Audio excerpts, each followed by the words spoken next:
The laughter cut through the closed office door like glass. Elena Harris stood frozen in the hallway outside Tristan Blackwell's corner office, her hand hovering over the door handle. She had come to drop off the quarterly reports, but the sound of her boss's voice stopped her cold. Can you imagine her face when she actually shows up? Tristan's voice dripped with amusement. Elena Harris at the Pinnacle Charity Gala. It will be the joke of the season. A woman's voice joined in, light and musical and cruel. That was Celeste Monroe, Tristan's fiancée. Darling, you're terrible. The poor thing probably doesn't even own a dress suitable for a coffee shop, let alone the most exclusive event of the year. That's exactly the point, Tristan replied. Everyone else in that ballroom will be worth millions. She'll stick out like a sore thumb. My father keeps saying I don't appreciate the people who work for me. Well, here's my appreciation. One invitation to show her exactly where she stands. Elena's breath caught in her throat. Her fingers tightened around the leather portfolio she carried.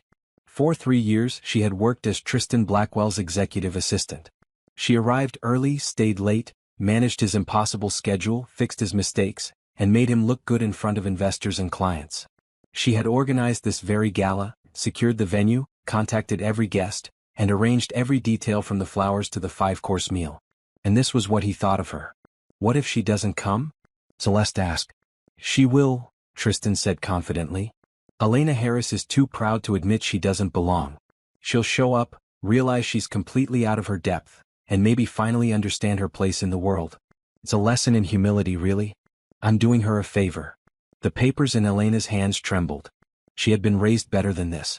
Her mother had taught her to hold her head high, to meet cruelty with dignity, to never let anyone make her feel small. But standing in that hallway listening to the man she worked for mock her, something inside her cracked. Not broke. Cracked. And through that crack something stronger began to emerge. Elena took a breath, smoothed down her emerald green blouse and knocked on the door. Come in, Tristan called out, his voice suddenly professional. Elena entered with her chin up and her expression calm. Tristan sat behind his massive desk in a sharp navy suit, looking every bit the powerful CO. Celeste lounged in the chair across from him, dressed in an expensive cream-colored dress, her blonde hair perfect, her smile sharp. The quarterly reports, Mr. Blackwell, Elena said evenly, placing the portfolio on his desk. And I wanted to confirm the invitation you sent me for the Pinnacle Charity Gala. Should I RSVP that I'll be attending? For just a moment, surprise flickered across Tristan's face. Then his smile widened, smug and certain. Of course, Elena. We'd be delighted to have you there. Absolutely delighted, Celeste added, her eyes glittering with barely concealed glee. Thank you, Elena said simply. I accept your invitation with gratitude. I'll see you both Saturday evening. She turned and walked out of the office with perfect composure. Her heart pounded in her chest, but her steps never faltered. Only when she reached her own small desk outside Tristan's office did she allow herself to sink into her chair. Her phone buzzed. A text from her older sister Grace. Lunch today? Elena typed back, yes. I need to talk to you about something. She stared at the invitation sitting on her desk. Heavy cream cardstock with gold lettering. The Pinnacle Charity Gala. Black tie required.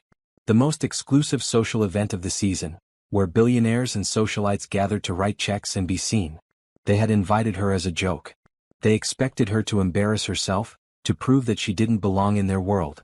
But Elena Harris had never run from a challenge in her life. And she wasn't about to start now. Before we continue with Elena's story, I have to ask you something. Have you ever been underestimated because of where you came from or how you looked? Have you ever walked into a room where people decided who you were before you even opened your mouth? Elena's story is about to show us what happens when dignity meets cruelty, when grace confronts arrogance. But I need to know, do you think she should go to that gala? Should she face the people who mocked her or walk away and protect her heart? Drop a comment below with your thoughts, and please subscribe because what happens next will leave you speechless. Trust me, you don't want to miss how this unfolds. The restaurant where Elena met Grace for lunch was a small Italian place 3 blocks from Blackwell Industries. The kind of place where the owner knew your name and the pasta was homemade. Elena had been coming here since she first moved to the city 5 years ago, fresh out of college and ready to take on the world. Grace was already seated when Elena arrived, her nursing scrubs traded for jeans and a comfortable red sweater. At 35, Grace had the same warm brown eyes as Elena, the same strong features inherited from their mother. But where Elena carried herself with quiet determination, Grace radiated an unshakable calm that came from years of working in emergency rooms. "You look upset," Grace said immediately, standing to hug her sister. Elena sank into the chair across from her. "I need advice." Over plates of fettuccine and glasses of iced tea, Elena told Grace everything. The overheard conversation, the cruel laughter, the invitation that was meant to humiliate. Grace listened without interrupting, her expression growing more serious with each word. "So what are you going to do?" Grace asked when Elena finished. "I already told him I'm going," Elena said. "I accepted right there in his office. But Grace, I don't know if I can actually go through with it. The Pinnacle Gala. Everyone there will be wearing designer dresses that cost more than my car.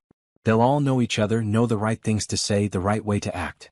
And I'll be the girl who doesn't belong, exactly like Tristan said." Grace set down her fork and reached across the table to take Elena's hand. "Listen to me. You are brilliant, hardworking, and kind. You have more class in your little finger than Tristan Blackwell has in his entire body. The question isn't whether you belong at that gala. The question is whether that gala is worthy of you." "But I don't have anything to wear," Elena said quietly. "I don't have the money for the kind of dress." "Stop," Grace interrupted gently. "Remember what Mama used to say. When someone offers you help, you take it with grace and gratitude. So here's my offer. Let me help you get ready for this gala. Let me help you show them exactly who Elena Harris really is." Elena felt tears prick her eyes. "Grace, I can't ask you to." "You're not asking. I'm offering. And you're going to accept, just like you told Tristan you'd accept his invitation. With gratitude." Grace squeezed her hand. "Besides, I've been saving up for something special. This qualifies." The weight on Elena's chest lifted slightly. "You really think I should go?" "I think you should walk into that ballroom with your head held high and remind them that worth isn't measured in bank accounts or social status. It's measured in how you treat people, how you carry yourself, and how you face challenges." Grace smiled. "And I think you're going to be the most beautiful woman there." That Saturday, Elena spent the morning with Grace shopping.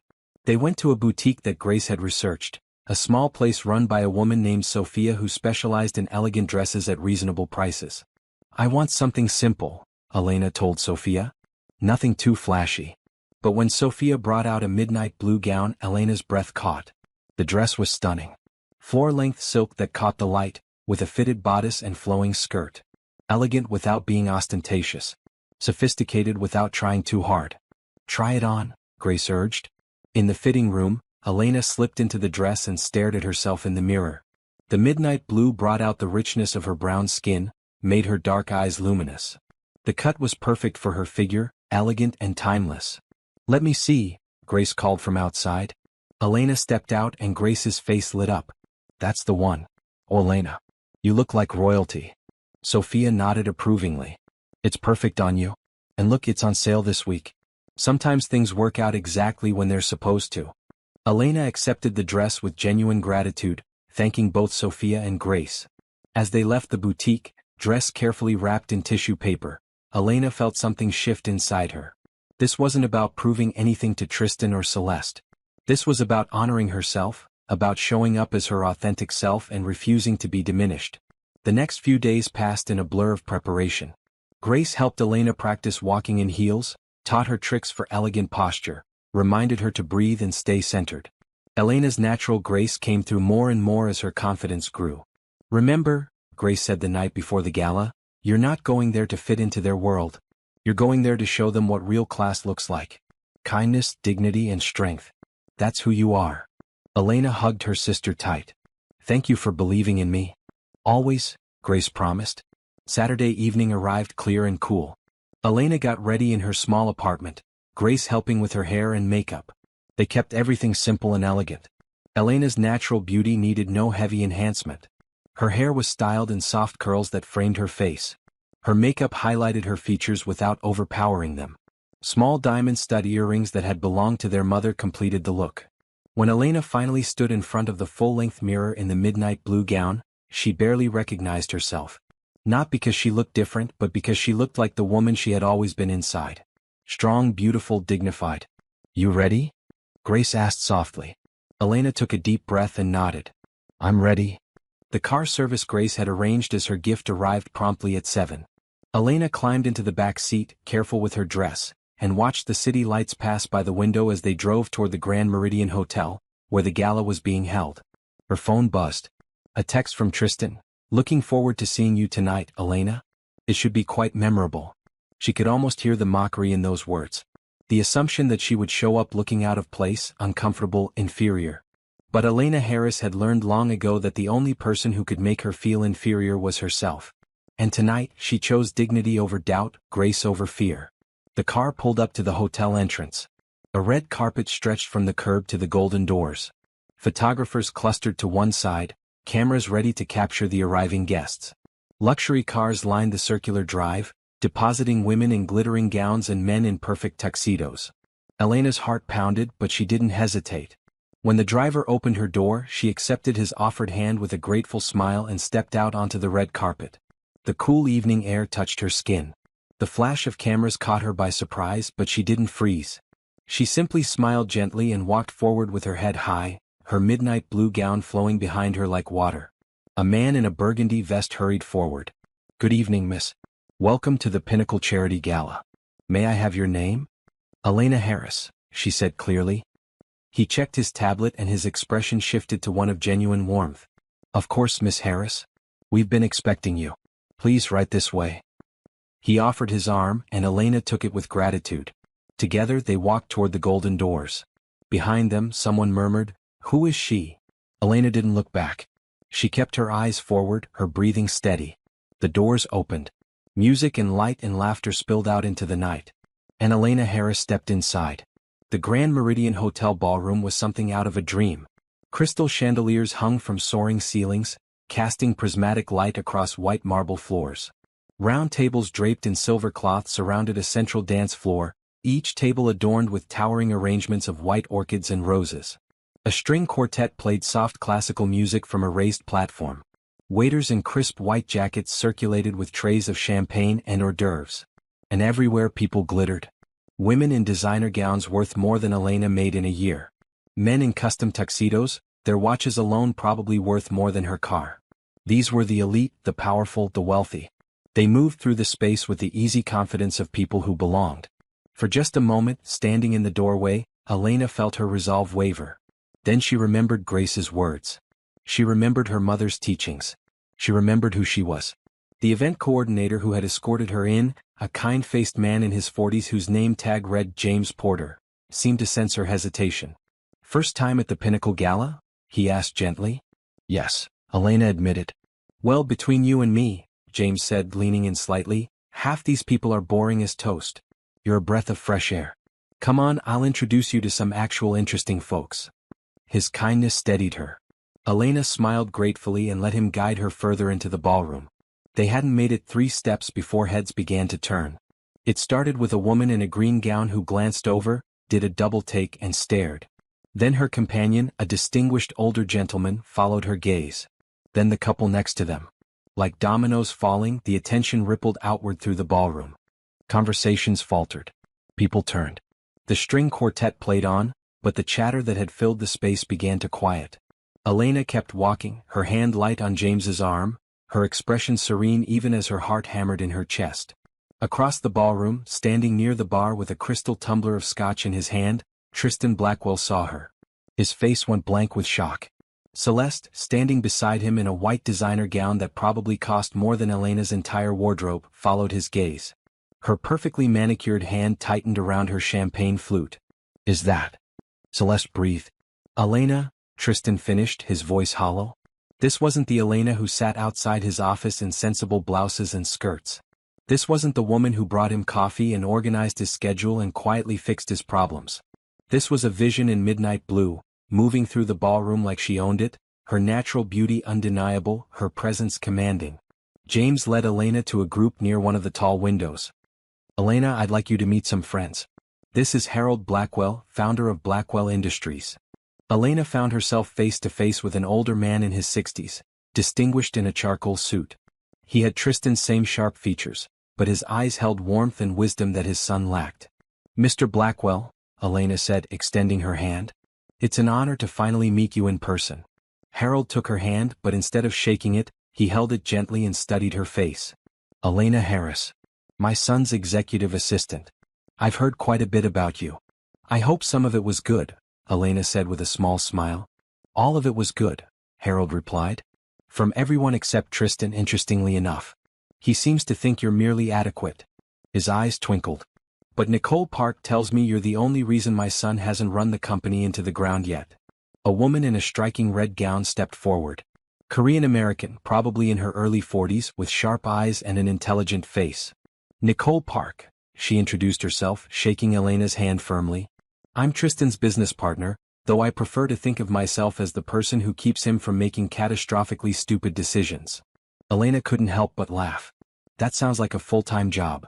You have no idea, Nicole said drily. Though you probably do, actually. You're the one who caught that accounting error last month before the investor meeting, right? Saved us from a very embarrassing presentation. I just noticed the numbers didn't match, Elena said modestly. You noticed what 3 accountants and Tristan missed, Nicole corrected. That's not just noticing. That's skill. Harold smiled approvingly. See, this is what I've been telling my son. Real value isn't always loud or flashy. Sometimes it's quiet and competent and easy to overlook. Until you can't anymore. His words were kind, but Elena sensed he knew more than he was letting on. She wondered how much Harold Blackwell understood about why she was really here tonight. James excused himself to attend to other guests, but not before giving Elena an encouraging smile. Harold and Nicole continued to talk with her, asking about her background, her education, her thoughts on the company. They treated her like an equal, like someone whose opinions mattered. More people approached. A tech entrepreneur who'd heard about her work. A philanthropist who wanted to know her thoughts on the charity they were supporting tonight. A gallery owner who loved her dress and wanted to know where she'd gotten it. With each conversation, Elena's confidence grew. These people weren't treating her like a joke or an outsider. They were treating her with respect, interest, genuine warmth. Not everyone, though. From across the ballroom, Celeste Monroe watched Elena with narrowed eyes. She downed her champagne and grabbed another glass from a passing waiter, her white gown suddenly feeling less impressive, her carefully cultivated beauty somehow dimmed. Do something, she hissed at Tristan. But Tristan seemed frozen, his eyes following Elena as she laughed at something Nicole said, as Harold patted her shoulder warmly, as person after person gravitated toward her natural warmth and intelligence. This wasn't how it was supposed to go. Elena was supposed to show up looking uncomfortable and out of place. She was supposed to prove that she didn't belong. Instead, she looked like she'd been born to stand in ballrooms like this. She looked like she belonged more than half the people here. And worst of all, Tristan couldn't stop staring at her. The dinner bell chimed, a soft melodic sound that called people to their tables. Elena checked her place card, which James had given her earlier. Table 7. She made her way across the ballroom, aware that eyes still followed her. The midnight blue gown caught the light with every step. She moved with natural grace, unhurried and unworried. Table 7 was near the center of the room. 5 seats were already occupied. As Elena approached, an older woman in a silver gown stood and smiled warmly. You must be Elena Harris. I'm Margaret Chin. She paused. Wait, let me correct that. Margaret Park. I recently remarried and I'm still getting used to my new name. I'm Nicole's mother-in-law. It's lovely to meet you, Elena said, taking the offered seat. The others at the table introduced themselves. A retired judge and his husband. A young environmental activist. A neurosurgeon. All of them kind, interesting, engaged. Dinner was served, course after elegant course. Elena found herself deep in conversation about everything from climate policy to the best books they'd read recently. The judge's husband made her laugh with stories from his days as a Broadway actor. The neurosurgeon asked her thoughtful questions about her work and actually listened to the answers. 3 tables away, Tristan sat with Celeste and a group of business associates he barely tolerated. He should have been networking, making connections, being charming. Instead, he kept glancing over at table 7, where Elena was clearly having a wonderful time. Celeste noticed. Her jaw tightened. I'm going to powder my nose, she announced, standing abruptly. She made her way across the ballroom, her white gown swishing, her heels clicking sharply against the marble. As she passed table 7, she accidentally stumbled, reaching out to catch herself on the back of Elena's chair. But Elena, in conversation with the environmental activist, didn't even notice. She was too engaged in discussing renewable energy initiatives to register Celeste's attempt to interrupt. Celeste's face flushed. She straightened and continued toward the restrooms, humiliation burning in her chest. This was supposed to be Elena's night of shame. Instead, somehow it was becoming Celeste's. In the restroom, Celeste reapplied her lipstick with shaking hands and stared at herself in the mirror. She was beautiful. She was sophisticated. She was exactly the kind of woman who belonged at events like this. So why did Elena Harris, in her simple blue gown and minimal jewelry, somehow outshine everyone in the room? When Celeste returned to the ballroom, dessert was being served. The lights dimmed slightly as the charity's founder took the stage to give a speech about the cause they were supporting tonight. Educational programs for underprivileged children. Elena listened with genuine interest. This was a cause close to her heart. She'd grown up without much money, but her mother had always emphasized education as the path to a better life. Elena had worked 2 jobs to put herself through college, had taken out student loans she was still paying off. She knew what these programs could mean to kids who needed them. When the founder finished speaking and asked for donations, Elena didn't hesitate. She couldn't give much, not compared to the people writing 6-figure checks around her. But she pulled out her phone and made a donation. $200. A significant amount for her, given her salary and expenses. But worth it. Harold Blackwell, who had moved to sit at a nearby table after dinner, saw her make the donation. He saw the amount on her phone screen. And he saw the genuine care on her face. He stood and walked over to her table. "Elena, might I borrow you for a moment?" Elena excused herself and followed Harold to a quiet corner of the ballroom. "I want to apologize," Harold said quietly. Elena blinked in surprise. "For what, Mr. Blackwell?" "For my son," Harold said simply. "I know why you're here tonight. I know about the invitation, about the joke." His expression was sad. "I overheard him and Celeste talking about it yesterday. I thought about uninviting you, sparing you the humiliation they planned. But then I realized that would be making the decision for you, treating you like you needed protection. So instead, I decided to come tonight myself, to make sure you had at least one ally in the room." Elena's eyes stung with unexpected tears. "You knew." "I knew. And I'm sorry. My son has a lot to learn about character, about respect, about what really matters in life. But you, Elena Harris, you already know all of that. You demonstrated it better tonight than I could ever explain it." "Thank you," Elena said softly. "That means more than you know." Harold patted her shoulder gently. "You donated to the charity just now. I saw." "It's a good cause," Elena said simply. "It is.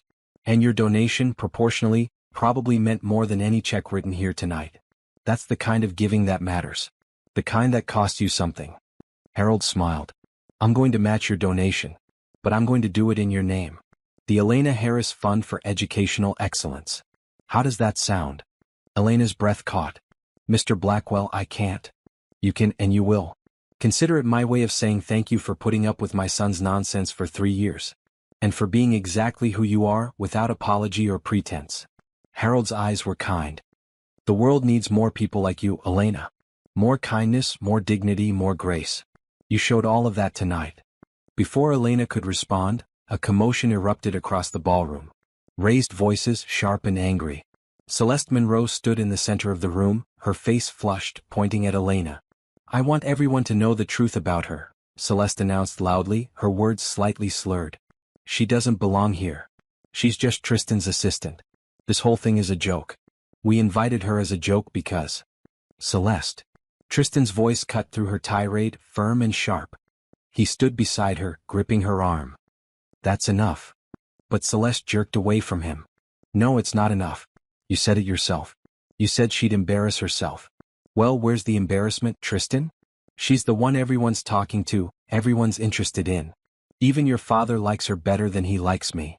The ballroom had gone completely silent. Every eye was fixed on Celeste's very public meltdown. Elena stood frozen in the corner with Harold. Part of her wanted to run, to escape this spectacle. But a stronger part, the part that had walked through those golden doors with her head high, kept her rooted in place. Nicole Park appeared at Celeste's other side. "I think you've had too much to drink," she said firmly but not unkindly. "Let's get you some air." "I'm fine," Celeste snapped.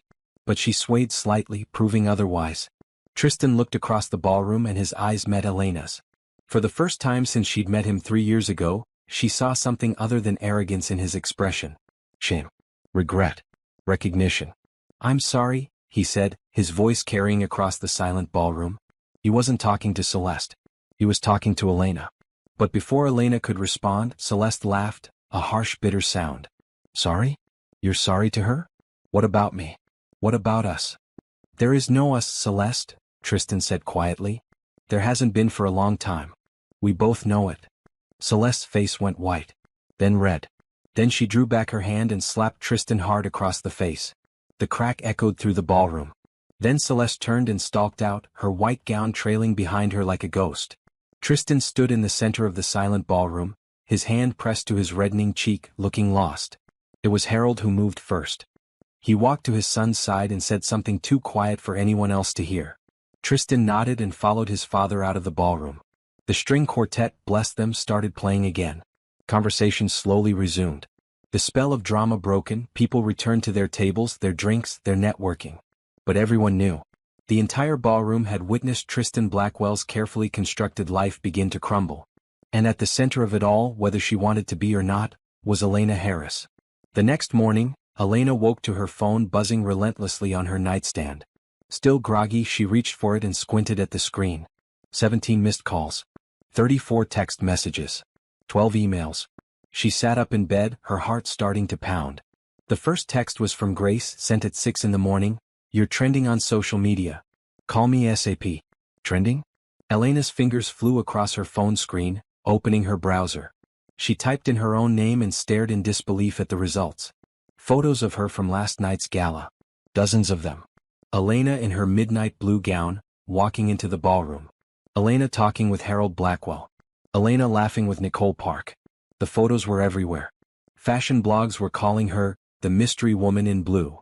Social media was buzzing with speculation about who she was. Someone had even started a hashtag #MysteryInBlue. But it wasn't just the fashion coverage. Several gossip sites had gotten wind of Celeste's meltdown. Billionaire's fiancé melts down at charity gala, read one headline. Tristan Blackwell's engagement in trouble after public fight, read another. And in almost every article Elena's name appeared. Speculation swirled. Was she Tristan's secret girlfriend? A rival heiress? Some mysterious socialite? The truth that she was simply his executive assistant seemed too mundane for anyone to consider. Elena's phone rang. Grace. I'm assuming you've seen it, Grace said the moment Elena answered. I'm looking at it now, Elena said, scrolling through article after article. Grace, I don't know what to do. I just wanted to go to the gala and show them I wasn't ashamed. I didn't want all this attention. I know, honey. But you can't control how other people react to you. You just showed up as yourself, and apparently that was enough to turn heads. Grace paused. How do you feel about it all? Elena thought about that. How did she feel? Overwhelmed, certainly. A little frightened by the attention. But underneath that, proud, she said quietly. I'm proud that I didn't let them make me feel small. I'm proud that I went and held my head high. Even with everything that happened, I'm glad I was there. Good, Grace said firmly. Because that's all that matters. Whatever happens next, you face them with dignity and grace. That's a victory regardless of what the gossip sites say. After hanging up with Grace, Elena steeled herself and checked her work email. Her stomach dropped. A message from Tristan, sent at 7 this morning. Elena, please come to my office at 10 a.m. We need to talk. TB. Short, professional, giving nothing away. Elena checked the time. 9:15. She had 45 minutes. She showered quickly, chose a simple outfit, a navy dress and sensible heels, and made herself presentable. Her reflection in the mirror showed the same Elena who'd gone to work every day for 3 years. But something in her eyes had changed. A new strength. A new certainty about who she was. The subway ride to Blackwell Industries felt longer than usual. Elena's mind raced with possibilities.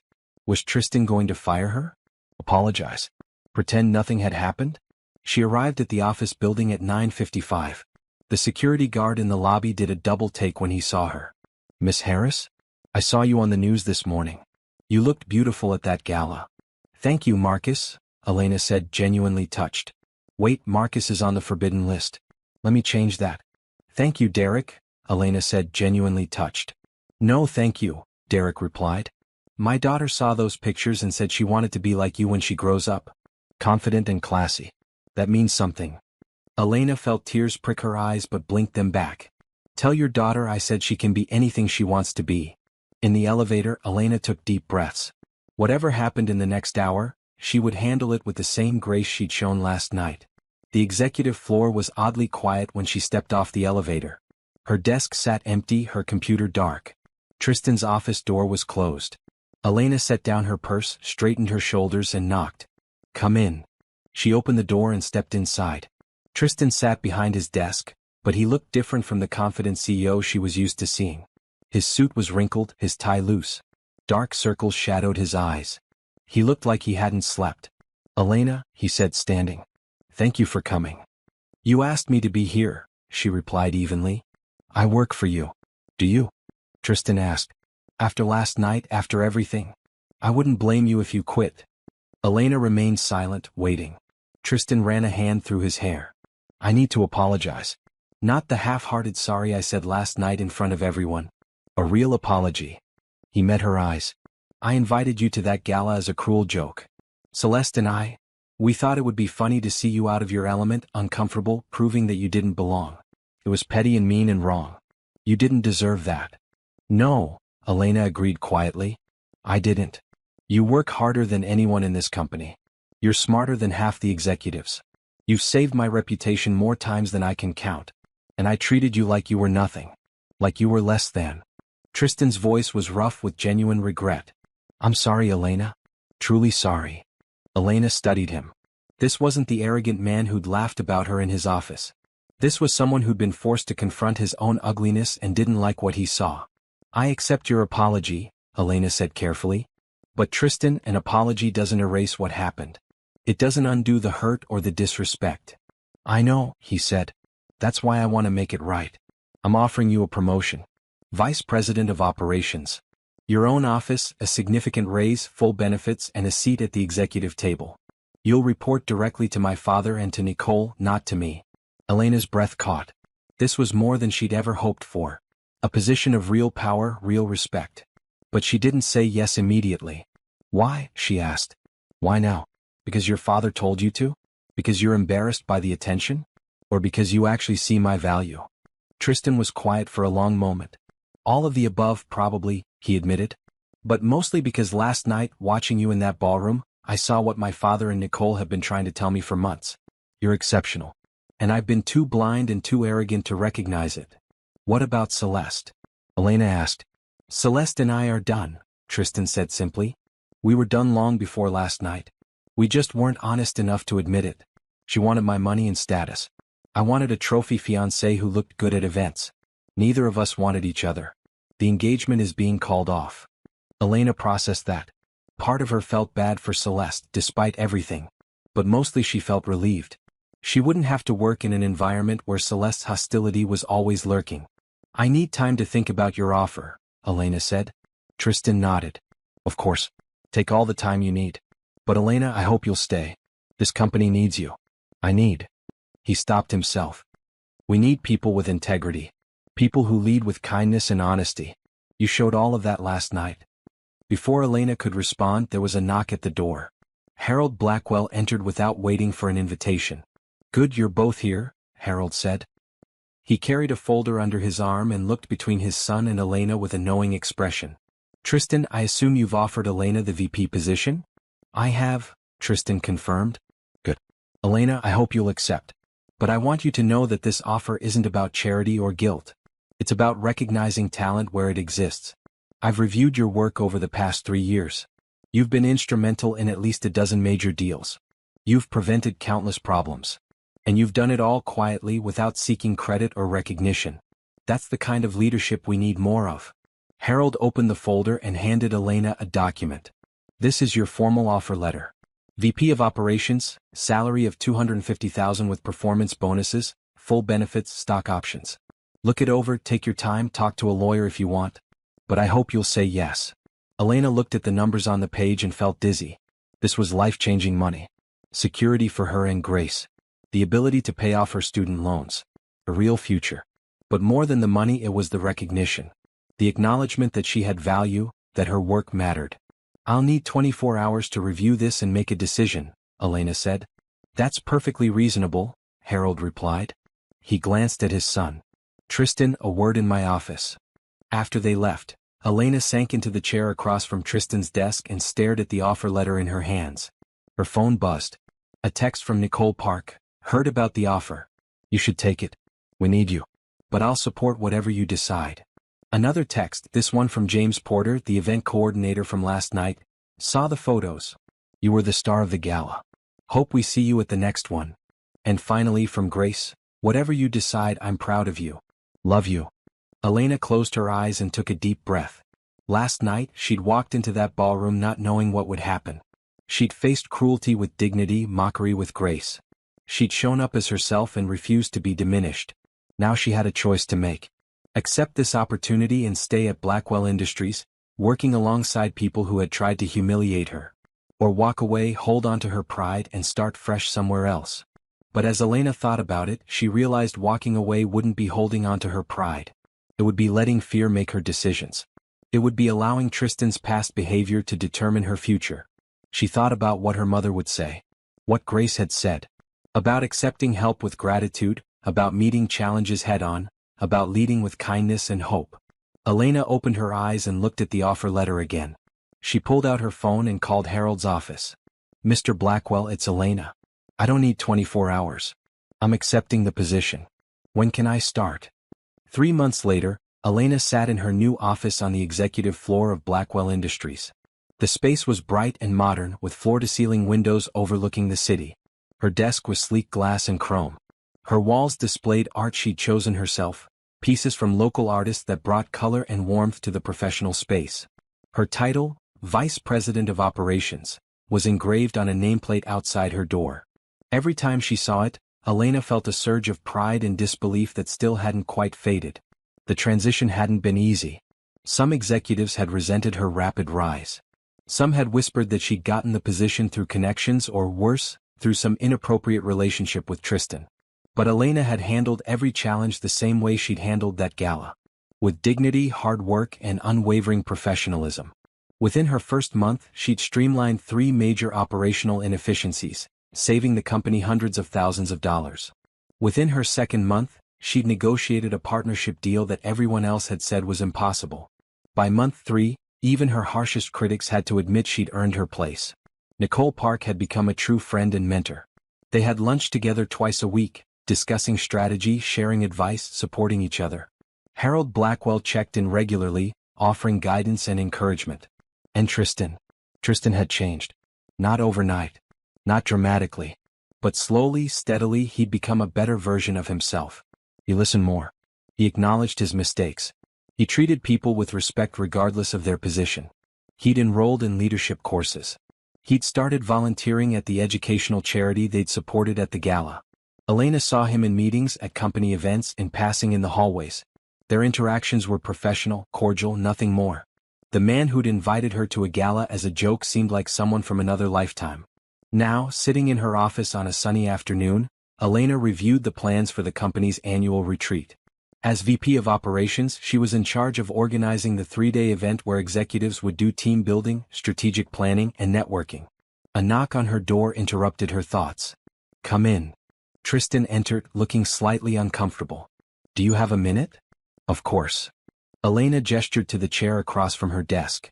He sat, and for a moment they just looked at each other. 3 months had passed since the gala, but sometimes it felt like 3 years. So much had changed. "I wanted to talk to you about the retreat," Tristan said. "I know you're organizing it. I wanted to make sure you're not putting yourself in a difficult position by having to work with me on it." Elena appreciated his consideration. "I'm fine, Tristan. This is my job. I can be professional." "I know you can," he said. "You've been nothing but professional since day one. Even when I didn't deserve it." He paused. "I also wanted to tell you that I saw your proposal for the scholarship program. The Elena Harris Fund for Educational Excellence. You're funding it partially with your own salary." "Only a small portion," Elena said. "But yes." Harold's initial donation was generous, but I wanted to contribute too. These programs matter. "They do," Tristan agreed. "I'd like to contribute as well. A significant amount. Not to, I don't know, by forgiveness or something. But because you're right. Education changes lives. I see that now." Elena studied him. "What changed, Tristan? Really changed?" He considered the question seriously. "That night at the gala, I saw myself through everyone else's eyes for the first time. I saw how I'd been treating you, treating people in general. And I didn't like what I saw. My father told me something that night that stuck with me. He said that power without kindness is just tyranny in a suit. I'd been wielding my position like a weapon instead of a responsibility. And now? Elena asked. Now I'm trying to be better. Trying to lead with the values you showed me that night. Kindness, dignity, respect. It's harder than I thought it would be. But it matters. He met her eyes. You matter. What you think of me matters. Before Elena could respond, her phone rang. She glanced at the screen. Grace, I need to take this, she said apologetically. It might be important. Tristan nodded and stood. We can talk later. As he left, Elena answered the call. Grace? Is everything okay? More than okay, Grace said, her voice excited. Elena, I just got offered a promotion at the hospital. Director of Emergency Services. It's everything I've been working toward. Elena's face lit up with genuine joy. Grace, that's incredible. I'm so proud of you. I learned from the best, Grace said warmly. Watching you go to that gala, watching you take that VP position, watching you build something beautiful from something that was meant to hurt you. It inspired me to be brave too. To ask for what I deserve. To stop waiting for permission to be excellent. Tears stung Elena's eyes. You've always been excellent. I'm just glad other people are finally recognizing it. After they hung up, Elena sat in her office and let herself feel the fullness of this moment. 3 months ago, she'd been an assistant whose boss saw her as a joke. Now she was a VP with real power, real influence, and the respect of her colleagues. Grace was stepping into her own power. Their mother would have been so proud. The rest of the afternoon passed in meetings and planning. At 6 o'clock, Elena packed up her briefcase and headed for the elevator. She'd gotten into the habit of working reasonable hours now that she had a position that respected her time. In the lobby, she nearly ran into Nicole Park, who was also leaving for the day. Elena, perfect timing, Nicole said. I wanted to ask you something. The Pinnacle Charity Gala is coming up again in 2 months. They've asked me to join the planning committee. I was wondering if you'd be interested in joining too. After your memorable entrance last year, they're eager to have you involved. Elena felt a flutter of anxiety. Return to the place where everything had changed? But then she remembered Harold's words from that night. Don't let fear make your decisions. I'd be honored, Elena said. Nicole smiled. Excellent. This year we get to help make it amazing for everyone, not just survive it. As Elena walked to the subway, her phone buzzed with a text from an unknown number. She opened it cautiously. Elena, this is Celeste. I know you probably don't want to hear from me, but I wanted to say I'm sorry for how I treated you. What Tristan and I did was cruel. You didn't deserve it. You showed me what real class looks like, and I've been trying to be better because of it.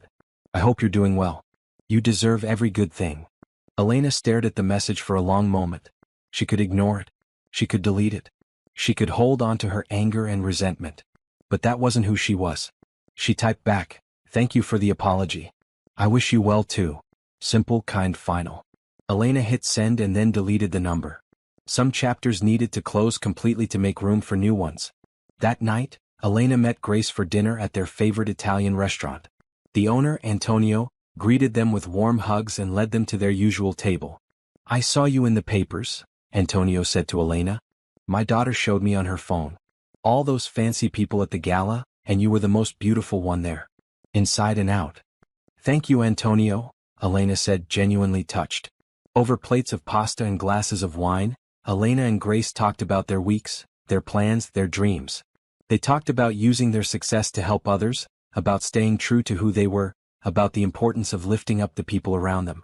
Remember when we were kids, Grace said, and Mama used to tell us that one act of kindness could change everything? I remember, Elena said. She was right, Grace continued. You going to that gala with your head held high, choosing dignity over anger, showing them who you really were. That act of grace changed your entire life. Changed mine too by inspiring me. Probably changed Tristan's life, made him examine himself. Changed Celeste enough that she could finally apologize. One choice, one moment of choosing kindness and courage, rippled out in ways we can't even measure. Elena reached across the table and took her sister's hand. We're going to be okay, aren't we? We're going to be more than okay, Grace promised. We're going to be extraordinary. Because that's what Mama raised us to be. As they walked home together that evening, Elena looked up at the city lights and felt something she hadn't felt in a long time. Not just pride or relief or satisfaction, but genuine happiness. Deep, peaceful, certain. She'd faced the worst someone could throw at her and emerged stronger. She'd turned a moment meant to humiliate her into a transformation. She'd proven that kindness, dignity, and grace were not weaknesses but the greatest strengths of all. And this was just the beginning. The Blackwell Industries annual retreat was held at a luxury resort 2 hours north of the city. Elena had spent weeks planning every detail. Team-building exercises that were actually meaningful, not the usual corporate nonsense. Strategic planning sessions that encouraged honest discussion. And enough downtime for people to genuinely connect. 25 executives made the trip, along with Harold Blackwell and a few key board members. Elena rode up in a car with Nicole Park and 2 other VPs, discussing upcoming projects and sharing stories that had everyone laughing. The resort was beautiful. Nestled in the mountains with hiking trails, a lake and conference facilities that managed to feel both professional and relaxing. Elena had chosen well. The first afternoon was dedicated to arrival and settling in. Elena checked into her room, a comfortable suite with a mountain view, and changed into casual clothes for the welcome dinner. She'd chosen a deep green blouse and black slacks, simple but polished. The dinner was held on the resort's outdoor terrace, strung with lights and warmed by elegant heaters. Long tables were arranged in a U-shape, encouraging conversation. Elena had deliberately scattered the seating arrangements, mixing departments and seniority levels to encourage new connections. She found herself seated between Nicole and a young executive named Brian Chin. Wait, Chin is forbidden. Let me change that. She found herself seated between Nicole and a young executive named Brian Foster from the finance department.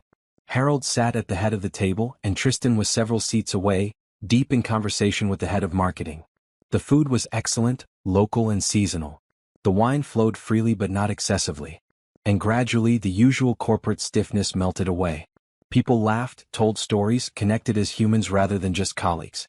Elena watched it all with quiet satisfaction. This was what she'd hoped for. Real connection, real community.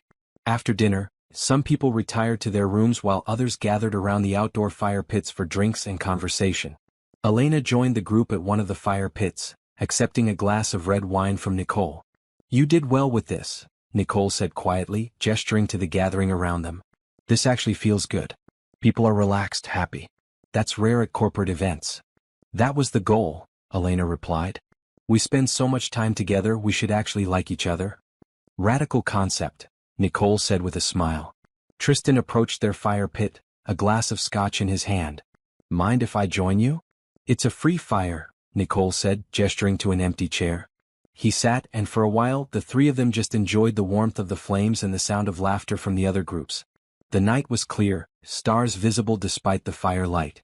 "Elena, I wanted to thank you for organizing this," Tristan said. "I've been to a lot of corporate retreats. Most of them are painful. This actually feels meaningful." "Thank you," Elena said simply. "I mean it. You have a gift for bringing people together, for creating spaces where people feel valued." He stared into the fire. "I'm learning a lot from watching how you lead." Nicole glanced between them, her expression thoughtful, then excused herself to join another conversation. Elena knew what Nicole was doing, giving them space to talk. "How are you really?" Tristan asked once they were relatively alone. "With all of this, the new position, the responsibility, working in the same company as me." "I'm good," Elena said honestly. "Better than I've been in a long time actually. This job is challenging but in ways that make me grow. I feel valued, respected. That makes all the difference." "You deserve that," Tristan said. "You always did. I just couldn't see it." He took a sip of his scotch. "Can I ask you something personal?" Elena tensed slightly but nodded. "Do you think you'll ever be able to forgive me? Completely, I mean. Not just professionally but actually forgive what I did." Elena considered the question carefully. "I think I already have, mostly. Holding on to anger was hurting me more than it was hurting you. But forgiveness doesn't mean forgetting, Tristan. It doesn't erase what happened or automatically restore trust." "I understand," he said quietly. "I'm not asking to go back to how things were. I know that's impossible. I want you to know I'm trying to be better. Every day." "I see that," Elena said. "And I appreciate it." They sat in comfortable silence for a while, watching the fire dance. Around them, other conversations continued, laughter and warmth filling the mountain air. "Elena," Tristan said suddenly, "I need to tell you something. And I don't know if it's appropriate, but I also think not saying it would be dishonest." Elena turned to look at him, her heart rate picking up. "What is it?" He met her eyes and in the firelight she saw something she'd never seen before. Vulnerability. Genuine emotion. I'm falling for you, he said quietly. I know that's probably the worst thing I could say. I know I have no right to feel this way after how I treated you. But it's true. Watching you these past 3 months, seeing your strength and kindness and intelligence, I've fallen for you. And I needed you to know. Elena's breath caught. Of all the things she'd expected him to say, this wasn't it. Tristan. You don't have to say anything, he interrupted.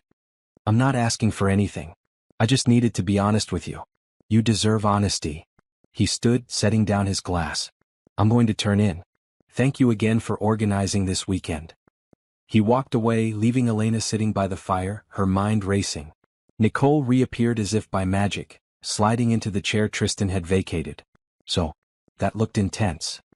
He told me he's falling for me, Elena said, still processing.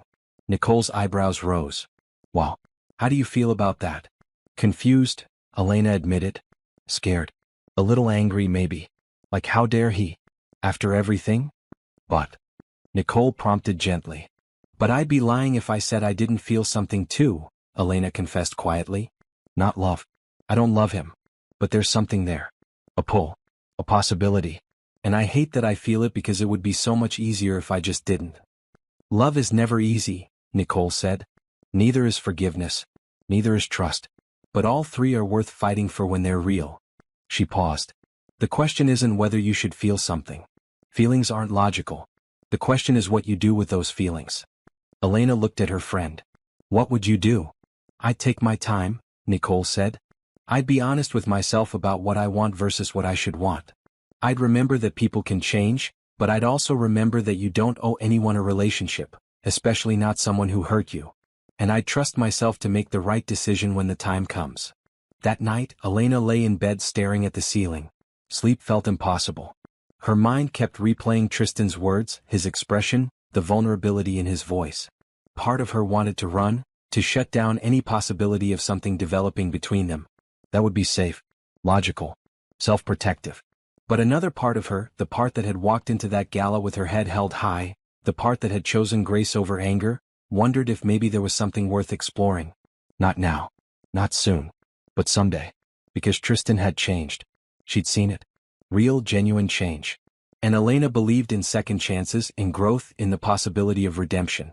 But she also believed in protecting her heart, in not rushing, in making sure that any relationship she entered was built on genuine respect and equality. So she would wait. She would watch. She would see if Tristan's change was real and lasting, or if it was just temporary reformation driven by guilt and attraction. And in the meantime she would keep being Elena Harris. Strong, kind, dignified. Leading with love and hope, but also with wisdom and self-respect. The next morning dawned clear and beautiful. Elena dressed in comfortable hiking clothes, a maroon windbreaker and black leggings, and joined the group heading out for the morning activity, a guided nature hike. Tristan was there, but he kept a respectful distance. They exchanged polite good mornings and nothing more. Elena appreciated his restraint. The hike was invigorating. The mountain air crisp and clean, the views spectacular. Elena found herself walking with Harold Blackwell, who set a surprisingly brisk pace for a man in his 60s. You're good for my son, Harold said without preamble as they climbed a particularly steep section of trail. Elena nearly stumbled. Mr. Blackwell? Please call me Harold. And I'm not saying you should date him or marry him or anything like that. I'm just saying you've been good for him. Made him look at himself honestly for the first time in his life. Made him want to be better. That's valuable, regardless of what form your relationship takes. He told me he has feelings for me, Elena said quietly. I suspected as much, Harold replied. How do you feel about that? Complicated, Elena admitted. Part of me thinks I'd be crazy to even consider it. But another part wonders if something beautiful could grow from something that started ugly, Harold finished. That's not crazy, Elena. That's hope. And hope is never a mistake. They reached the summit of the trail and stood looking out over the valley below. The resort looked tiny from up here, the lake a perfect mirror of sky. Can I give you some advice? Harold asked. Please, Elena said. Don't let what he did in the past determine what's possible in the future. But also don't let what might be possible cloud your judgment about what is. Take your time. Listen to your heart, but also listen to your head. And remember that you don't owe him or anyone else anything. Your happiness, your peace, your future. Those belong to you alone. Elena felt tears prick her eyes. Thank you, Harold. That means a lot. You remind me of my wife, Harold said softly. She passed 5 years ago. Cancer. But she was like you. Strong, kind, unwilling to accept less than she deserved. Tristan's mother spoiled him, let him get away with too much. But you hold him accountable while also seeing his potential. That's rare.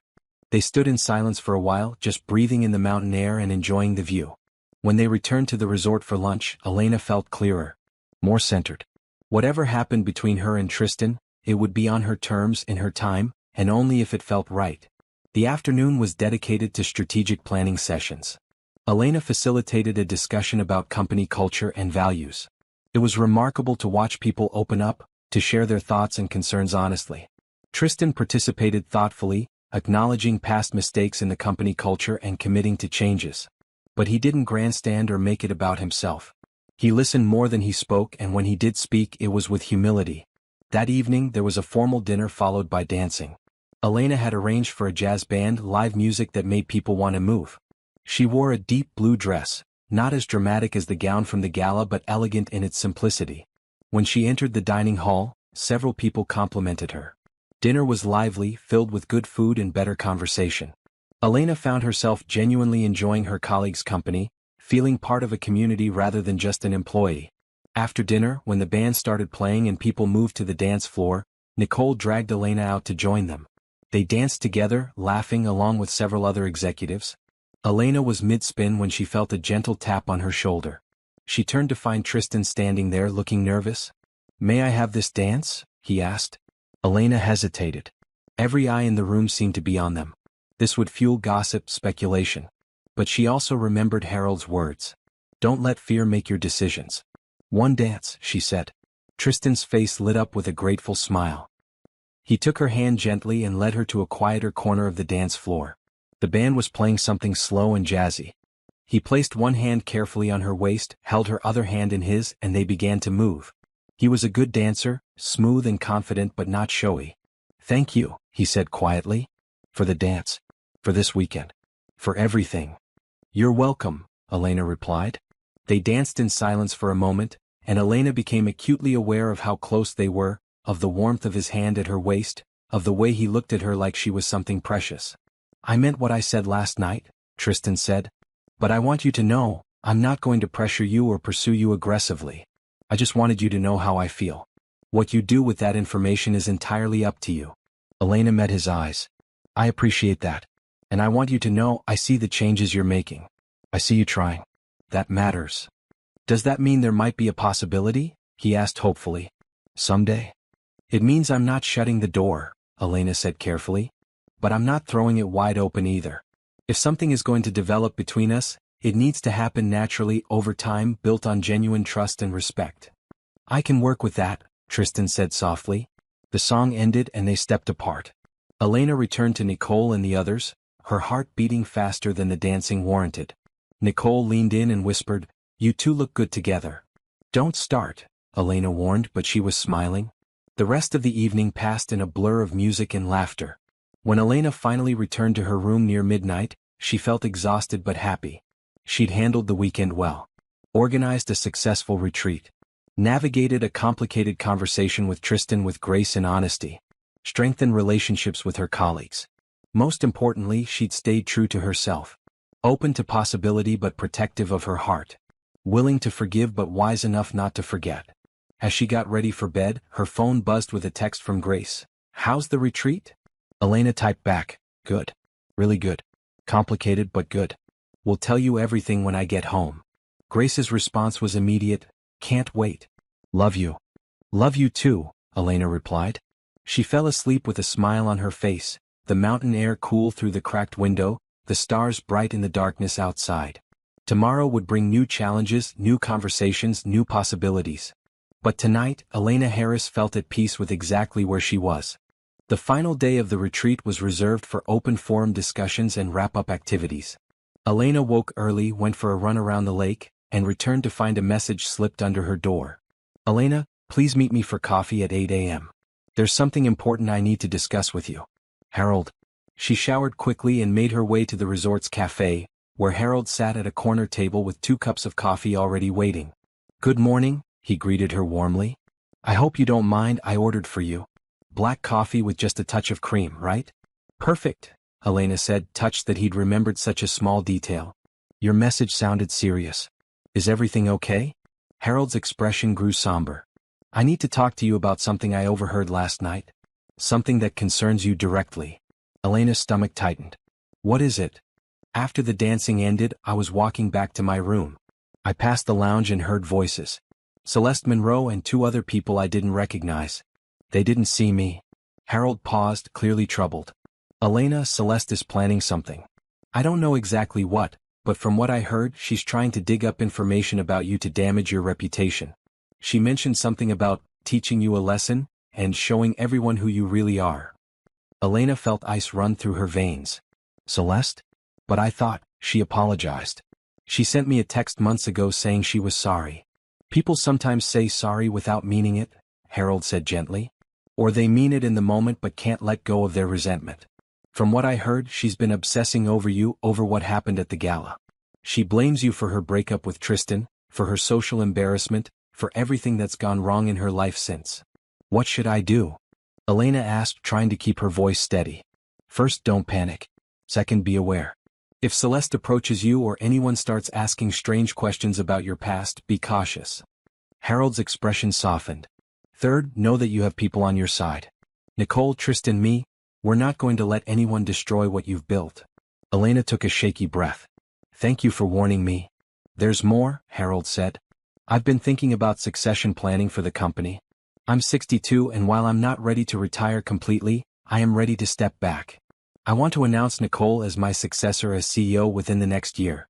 But I also want to create a new position, Chief Operating Officer. And I want you to take it. Elena nearly choked on her coffee. Harold, I've only been VP for 3 months. And in those 3 months, you've transformed the operational efficiency of this company. You've improved morale, strengthened our team, and demonstrated leadership that most people never develop in a lifetime.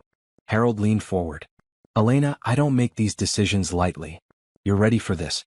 More importantly, the company needs you in this role. What does Tristan think about this? Elena asked. Tristan is learning that the company isn't about him, Harold said firmly.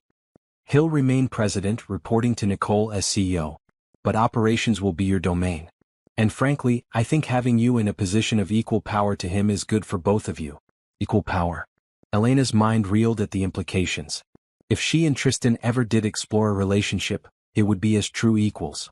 No power imbalance. No boss and employee dynamic. I need time to think about this, Elena said. Take the time you need, Harold agreed. But Elena, don't underestimate yourself. Don't let fear or doubt make you turn down an opportunity you've earned. When Elena returned to the conference center for the morning session, her mind was spinning.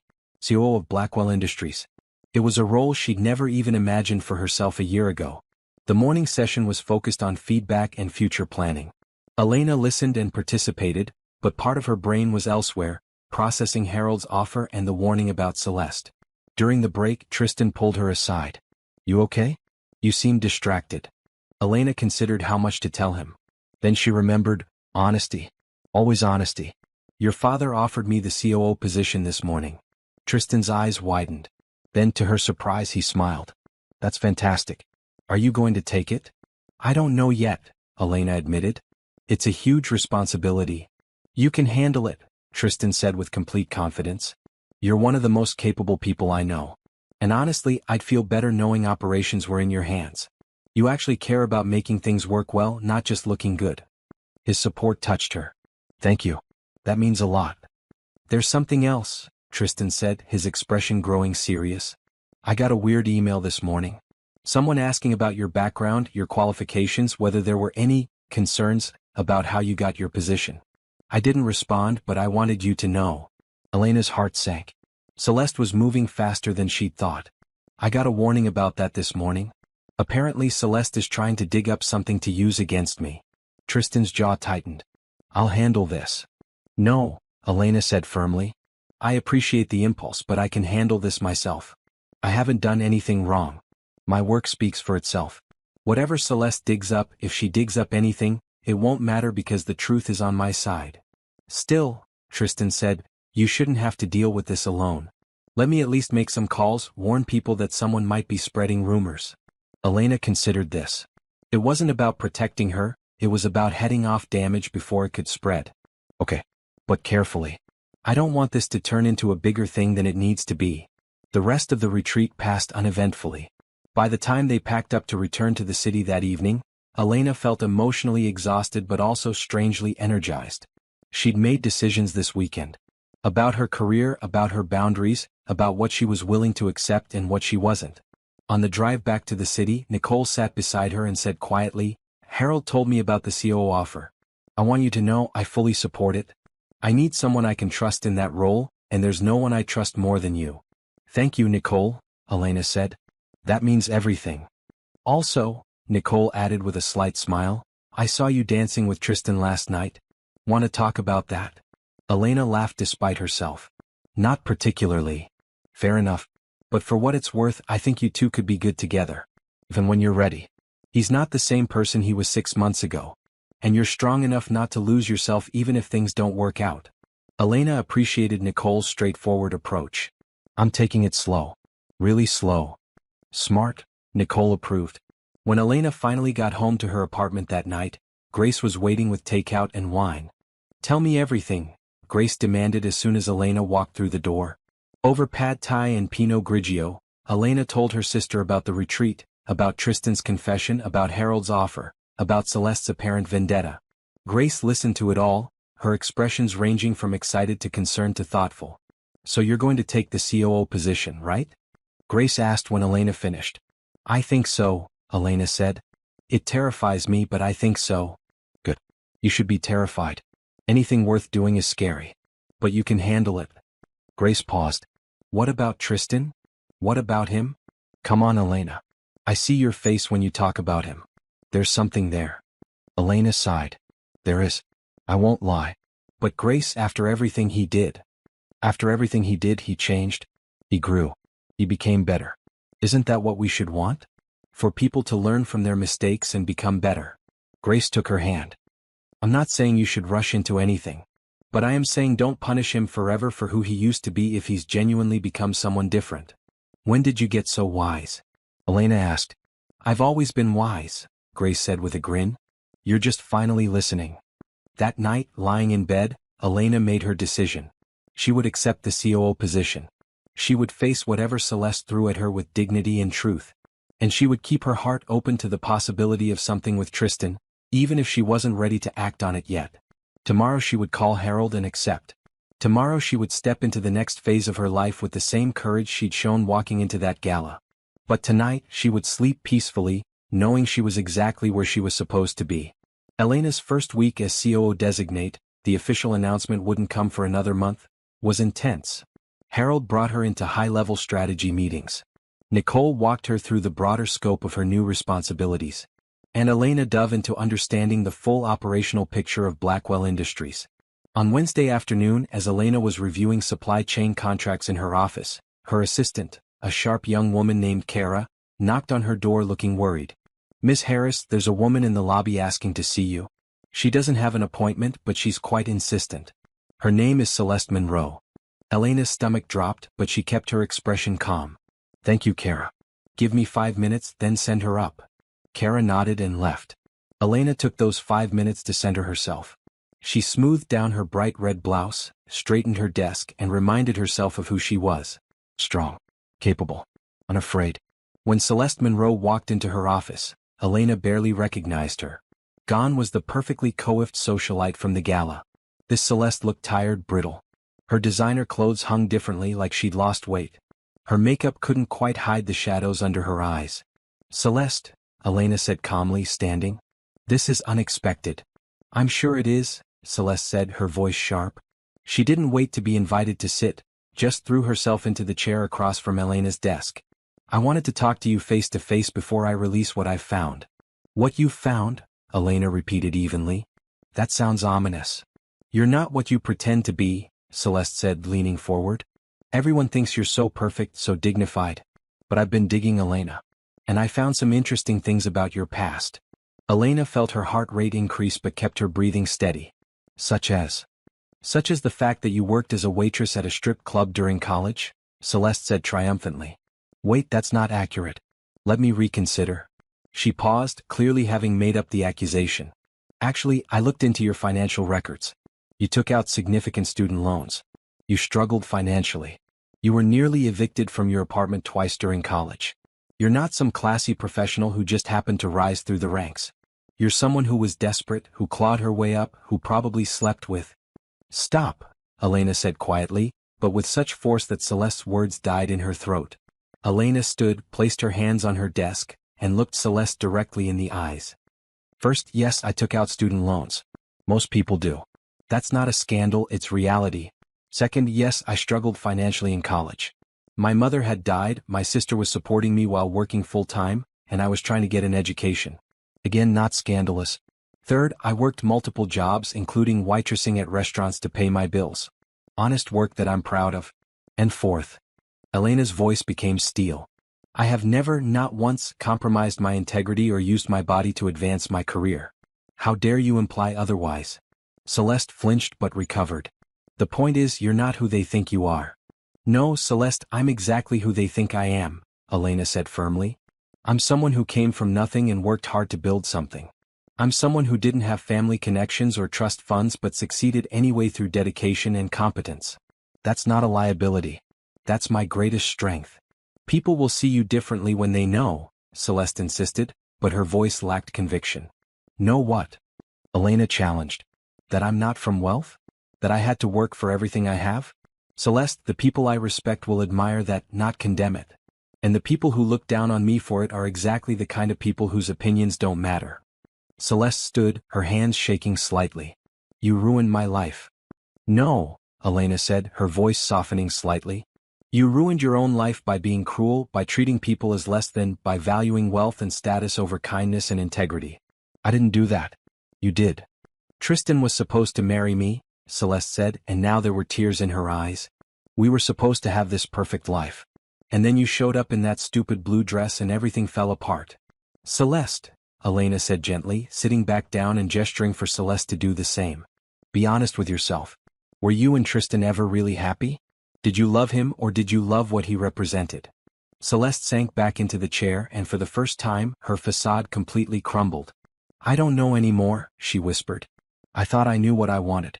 Money, status, the perfect Instagram life. But none of it makes me happy. Nothing makes me happy. Elena felt an unexpected surge of compassion. Then maybe it's time to figure out what actually would make you happy.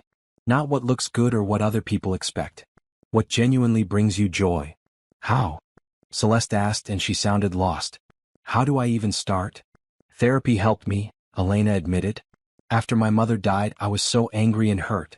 Talking to someone helped me process it, helped me figure out who I wanted to be. Maybe it could help you too. Celeste stared at her. Why are you being nice to me?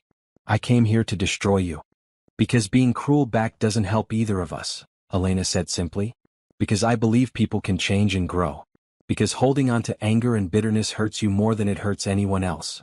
They sat in silence for a moment.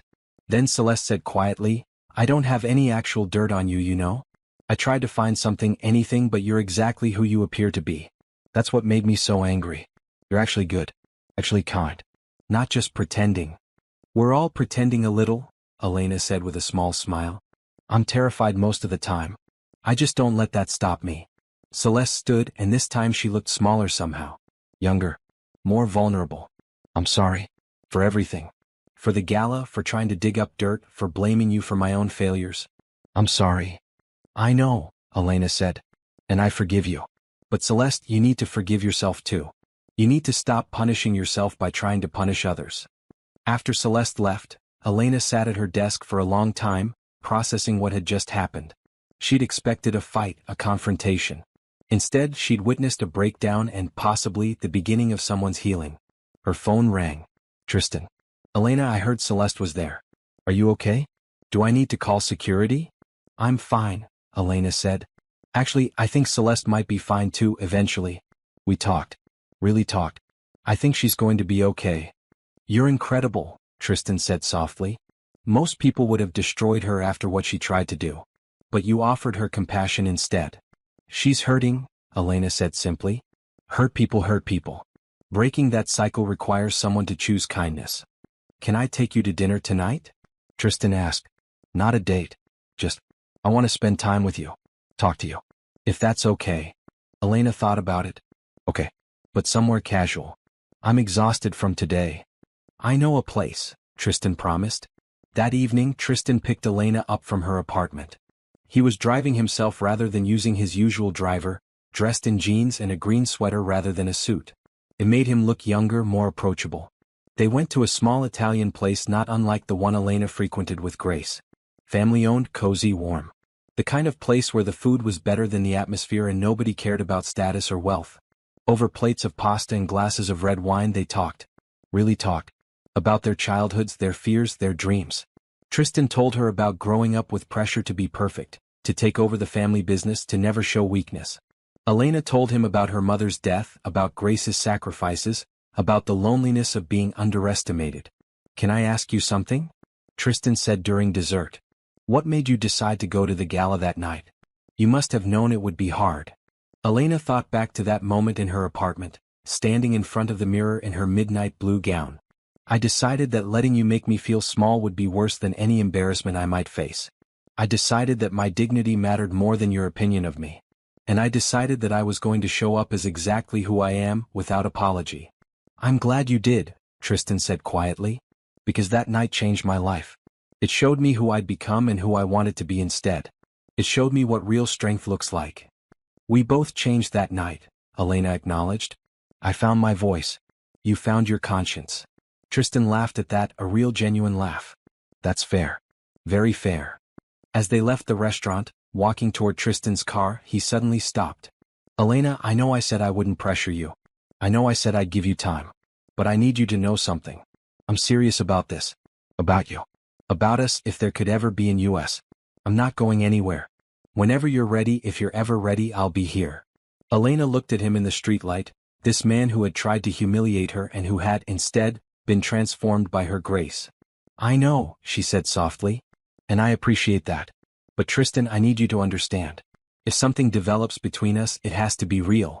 It has to be built on genuine respect and partnership. Not guilt, not gratitude, not trying to prove something. Real. I wouldn't want it any other way, he promised.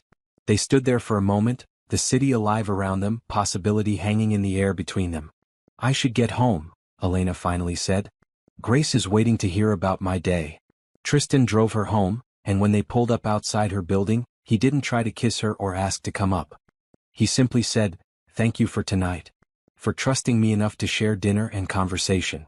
Thank you for asking, Elena replied.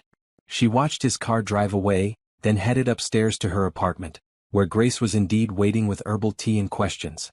So? Grace asked the moment Elena walked in. So, Elena said, settling onto the couch, Celeste came to my office today to try to destroy me with non-existent dirt on my past. Instead, we ended up having a real conversation about pain and healing. And then I had dinner with Tristan and had one of the most honest conversations we've ever had. Grace handed her a mug of tea.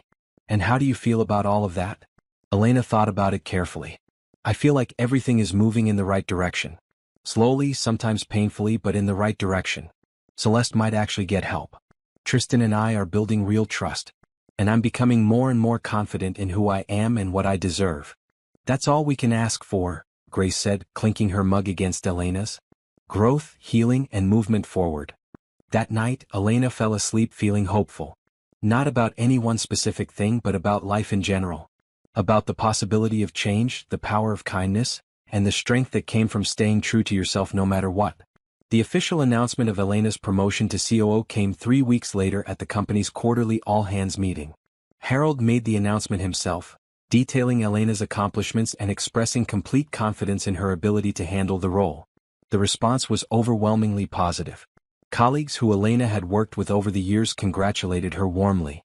The few who had been skeptical of her rapid rise had been won over by her actual performance. Even the executives who'd initially resented her had learned to respect her competence.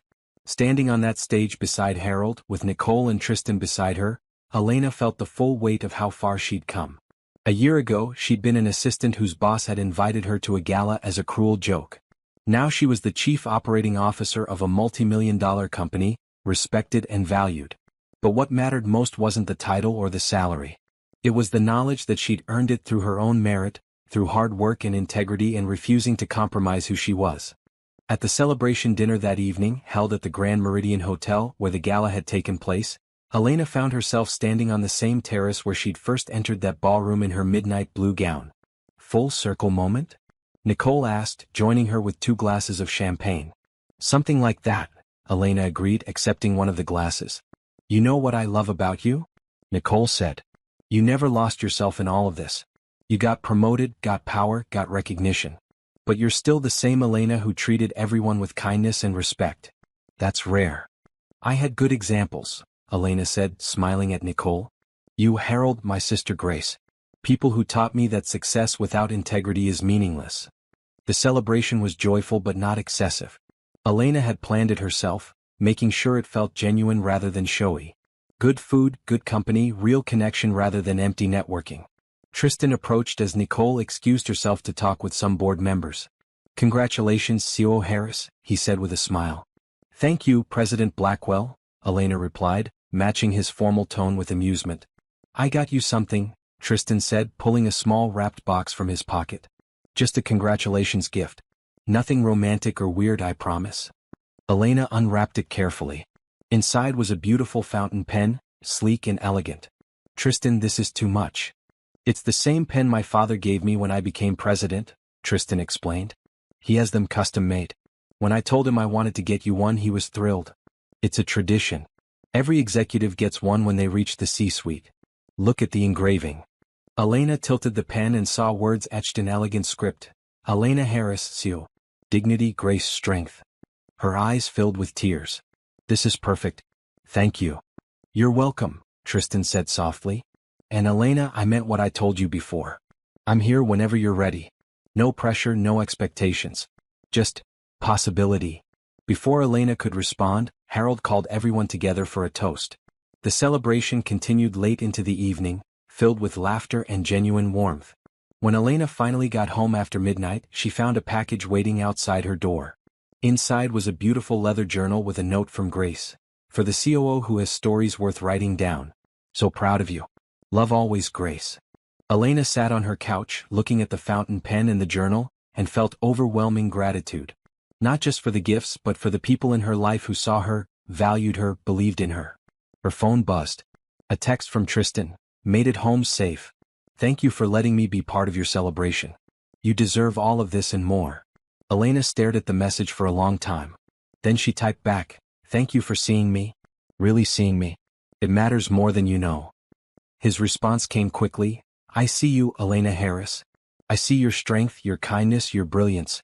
I see all of it. And I'm not looking away. Elena set down her phone and closed her eyes, letting herself feel the full complexity of her emotions. She was falling for him. Despite everything, despite the history, despite her caution. She was falling for Tristan Blackwell. But this time it would be on her terms. This time it would be real. The next few weeks passed in a blur of activity. Elena settled into her new role, implementing changes that improved efficiency and morale. She worked closely with Nicole on strategic planning, with Harold on long-term vision, and increasingly, with Tristan on projects that required operational and presidential alignment. Working with Tristan was different now. They were true equals, partners in making the company better. They challenged each other, supported each other, and gradually, a deep respect grew into something more. It was small things at first. Tristan bringing Elena coffee the way she liked it. Elena staying late to help Tristan prepare for a difficult board presentation. Shared glances across conference tables. Conversations that started about work and ended about life, dreams, fears. One evening, working late on a merger proposal, they ended up ordering takeout to Elena's office. Chinese food spread across her desk, both of them in shirt sleeves, Elena in a bright blue blouse, Tristan with his tie loosened, going through contracts and financial projections. This clause here, Elena said, pointing at a section. We need to revise it. It leaves us too exposed if their revenue projections don't pan out. Tristan leaned over to look and suddenly they were very close. Elena could smell his cologne, could feel the warmth radiating from him. They both became aware of the proximity at the same time. Both went still. Elena, Tristan said quietly, I need to ask you something, and I need you to be completely honest. Okay, Elena whispered. Is there any part of you that feels something for me? Beyond professional respect? Because if there isn't, I need to know. I need to protect my heart and move on. But if there is. He searched her face. If there is even a small part, I need to know that too. Elena took a breath. Truth. Always truth. There is, she admitted. There's more than a small part, actually. I'm falling for you, Tristan. And it terrifies me. Why does it terrify you? He asked gently. Because you hurt me once. Because power dynamics can destroy relationships. Because what if we try this and it doesn't work and I lose everything I've built? The words tumbled out, all her fears laid bare. Tristan reached out slowly, giving her time to pull away, and took her hand. I can't promise we'll work out. Nobody can promise that. But I can promise that I see you as my equal, that I respect you completely, and that I will never intentionally hurt you again. And if this doesn't work out, you won't lose anything. You earned your position through your own merit. It's yours regardless of what happens between us. How do we even do this? Elena asked. We work together. We're both executives. There are rules about workplace relationships. We disclose it to HR and to my father, Tristan said simply. We're both in the C-suite, so there's no direct power relationship. We be transparent and professional, and we don't let our personal relationship affect our work. Other people have done it. We can too. Elena looked at their joined hands. This was a threshold. Cross it and everything changed. But hadn't everything already changed? From the moment she walked into that gala, from the moment she chose dignity over humiliation, from the moment she accepted Harold's promotion, everything had been changing. Maybe it was time to stop fighting it and start embracing it. Okay, she said quietly. Okay, let's try this. But slowly. And carefully. And with absolute honesty always. Tristan's face broke into the most genuine smile she'd ever seen from him. Slowly and carefully and honestly. I can do that.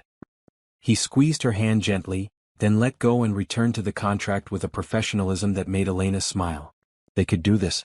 They could be partners in work and in life, if they were careful and intentional and real. When they finally called it a night around 11, Tristan walked Elena to her car in the parking garage. Can I kiss you goodnight? He asked. Or is that too fast? Elena considered. She wanted him to kiss her. But she also wanted to savor this moment, this beginning. Not yet, she said. But soon.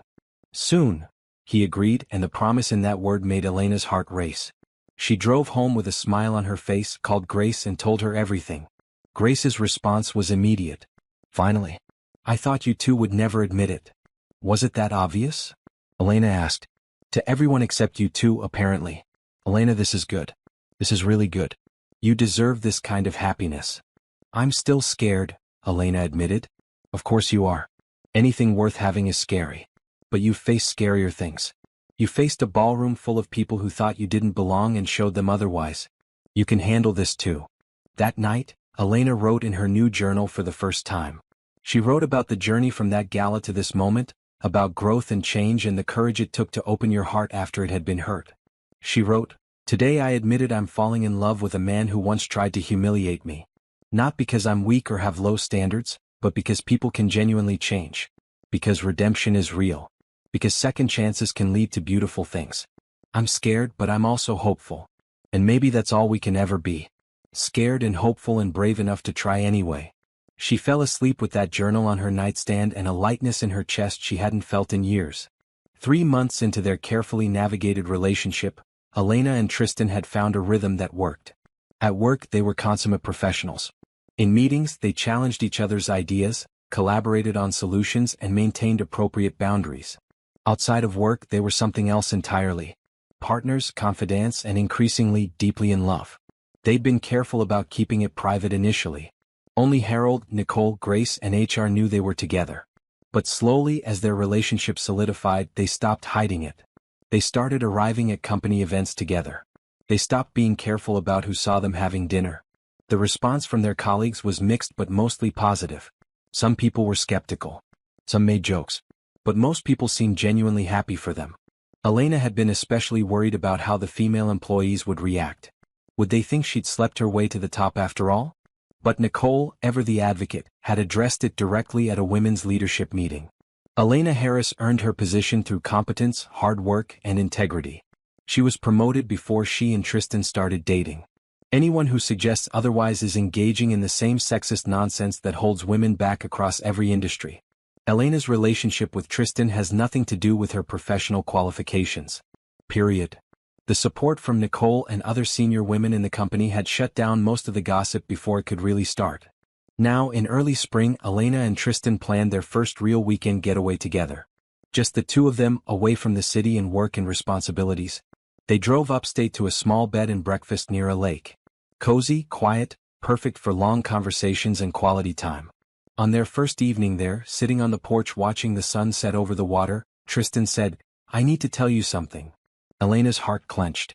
"That sounds serious." "It's not bad," he assured her quickly. "At least, I hope you won't think it's bad. But I need to be completely honest with you about something." "Okay," Elena said carefully. Tristan took her hand. "I'm in love with you. Completely, absolutely in love with you. And I know we said we'd take this slow, and I'm not asking you to say it back if you're not ready. But I needed you to know. You transformed my life, Elena. You made me want to be better, do better, love better. And I do love you. So much."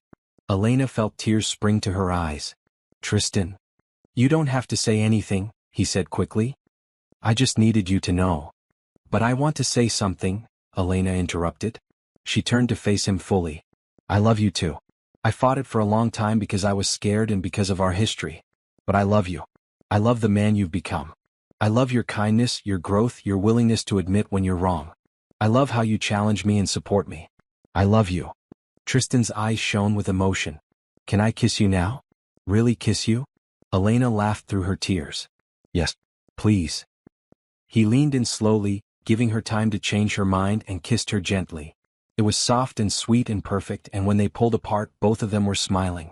"I have something for you," Tristan said. He pulled out a small envelope from his pocket. "Open it." Inside was a check. A very large check. Made out to the Elena Harris Fund for Educational Excellence. "Tristan, this is too much," Elena protested. "It's not enough," he corrected. "You created something beautiful with that fund. You're changing kids' lives, giving them opportunities they wouldn't have otherwise. I want to be part of that. Let me help." Elena looked at the check again. It was enough to fund scholarships for dozens of students. "Okay," she said softly. "Thank you. This is going to mean everything to so many kids." "Good," Tristan said simply. They spent the rest of the weekend talking, laughing, hiking around the lake, and simply being together without any barriers or guards. Elena told Tristan about her mother, about the grief that still sometimes caught her off guard. Tristan told Elena about the pressure he'd felt growing up, about feeling like he had to be perfect to earn his father's approval. They shared their fears, their dreams, their vulnerabilities. And with each revelation, their bond deepened. On their last evening at the bed and breakfast, lying in bed with Elena's head on his chest, Tristan said, "I want to meet Grace properly. Not just in passing at company events. I want to have dinner with her, talk to her, get to know the person who's so important to you." "She'd like that," Elena said. "She's been asking when she gets to really talk to you." "What about your extended family?" Tristan asked. "Do you have other siblings, cousins?" "A few cousins scattered around the country," Elena said. "But Grace is really the only family I'm close to. After our mom died, it was just the two of us. We're each other's person." "I get that," Tristan said. "My dad is the same for me. After my mom passed, he was my anchor." He paused. "I want you to really get to know him too. Beyond work stuff. He thinks the world of you, you know." "I think the world of him too," Elena said honestly. "He gave me a chance when I needed it most." They drove back to the city on Sunday evening, both of them reluctant to leave their peaceful bubble but also ready to return to their lives. When Tristan dropped Elena off at her apartment, he walked her to the door and kissed her goodnight. "I'll see you tomorrow at work," he said. "Where we'll be completely professional and pretend we don't want to kiss in the conference room." Elena laughed. "Exactly. See you tomorrow, President Blackwell. See you tomorrow, COO Harris." Inside her apartment, Grace was waiting with tea and an expectant expression. "It was perfect," Elena said before Grace could even ask. "Absolutely perfect. He told me he loves me. I told him I love him. We're really doing this." Grace hugged her tight. "I'm so happy for you. You deserve this kind of love. You deserve someone who sees all of you and loves all of you." "I'm terrified I'm going to mess it up," Elena admitted. "You won't," Grace said confidently. "You're both smart, honest, and committed to making this work. That's more than most couples have."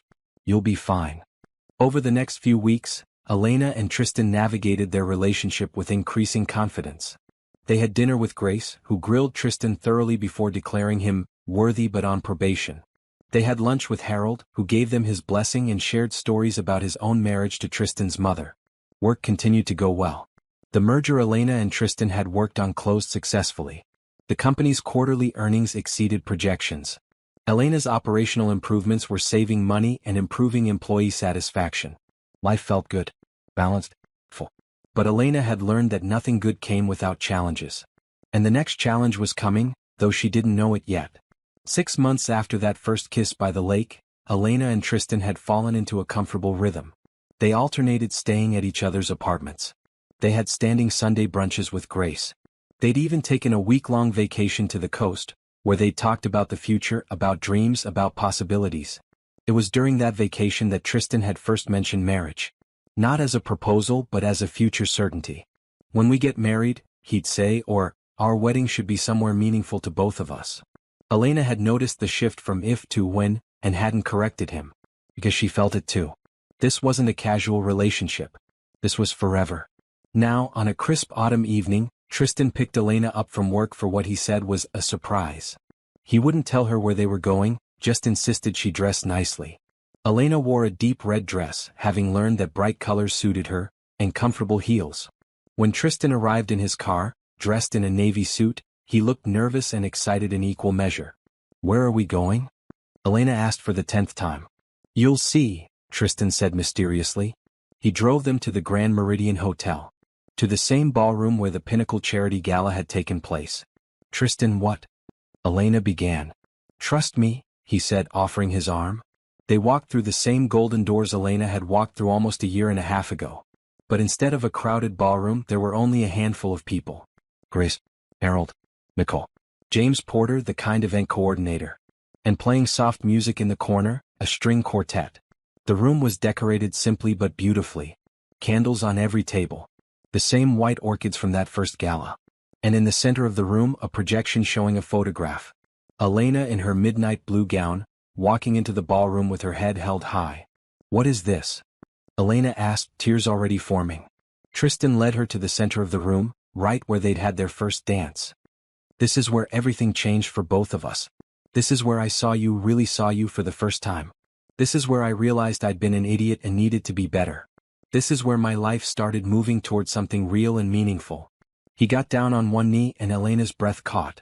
Elena Harris, you are the strongest, kindest, most incredible person I've ever met.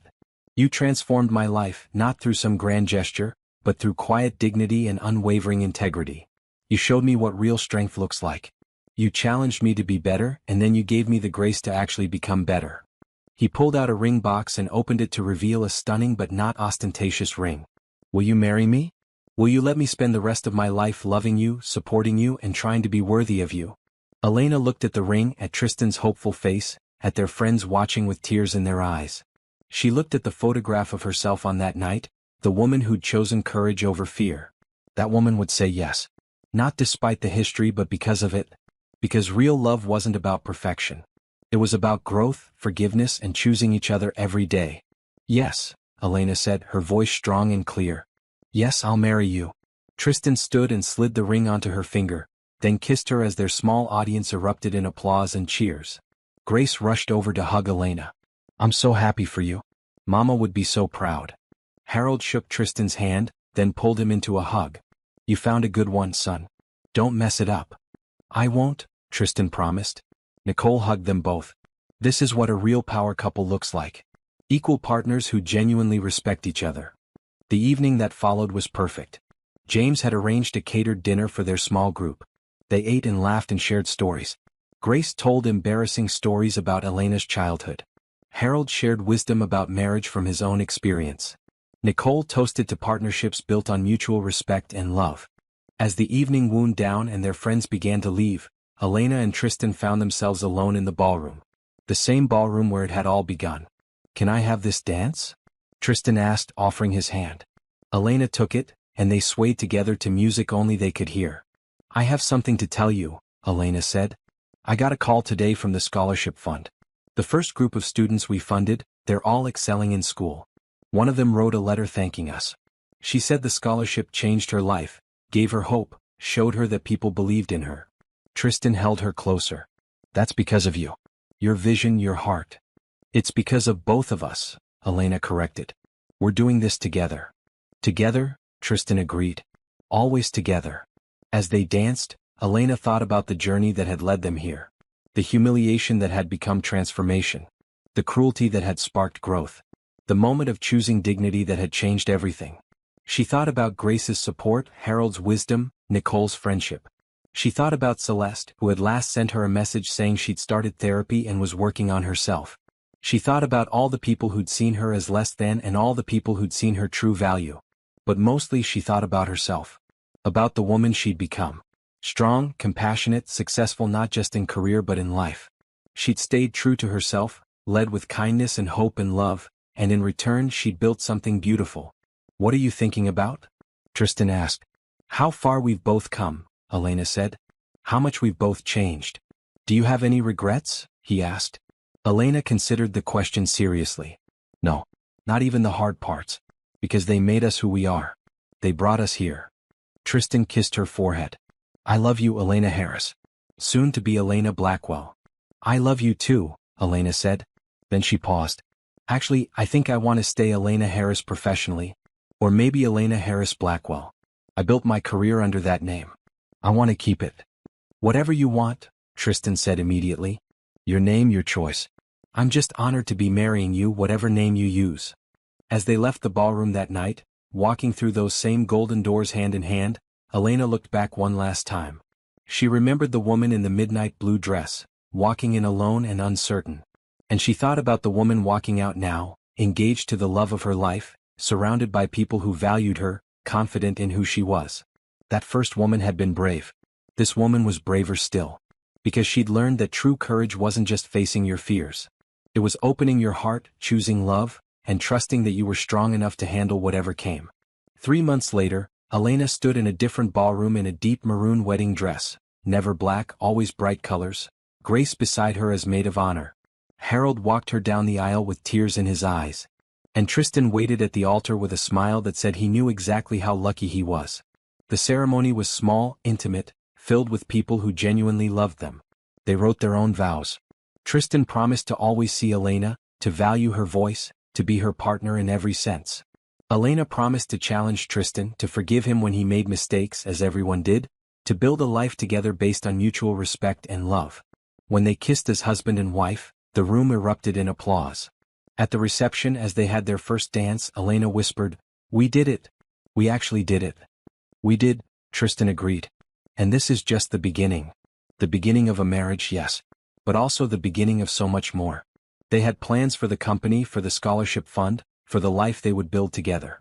Plans to make a difference, to lead with integrity, to show that success and kindness weren't mutually exclusive.